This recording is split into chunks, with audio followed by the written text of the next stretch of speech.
आफू राम्रो भयो भने चाहिँ अरू कहिले पनि नराम्रो हुँदैन क्या। मैले अस्ति नै एकचोटि भेटेको थियो साथी, मेरो एउटा साथी, मैले हामी कटेक्समा भेटेको थियो। त्यो साथीलाई हामी त्यस्तै टाइममा भेटेको थियो, ऊ पनि ड्रङ्क थियो, म पनि ड्रङ्क थिएँ। अनि त्यस याद गरेको रहेछ, हामी त्यस्तै सिचुएसनमा भेट भएको थियो। हिजो मेरो भिडियोमा भेटेर के भन्छ, साथी तिमीलाई मैले चिनिसकेँ, तिम्रो नम्बर देऊ न, म तिमीलाई भेट्न मन लागिरहेको छ यार रेखा।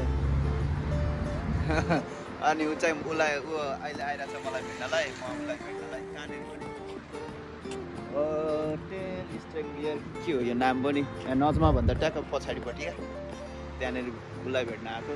टक्क भोलि बिहान ड्युटी छ, अब टाढा जाने कुरा हुँदैन, कफी सफी खाएर टक्क उसलाई भेटेर जान्छ। ओके गाइज, ऊ चाहिँ आइसक्यो, भिडियोमा आउन मानेन है।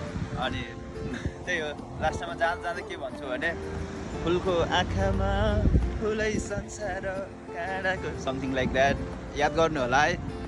यो चाहिँ म एभ्री भिडियोमा भन्न खोज्छु, तर मेरो त्यस्तै हो content. Okay, let's go do follow me है। म सबैजनालाई फलो ब्याक दिनेवाला छु। यो नयाँ आइडीबाट मैले यो सर्ट भ्लगहरू अपडेट गरिरहेको छु। कनेक्ट होला सबैजना मिलिजुली बस्नु।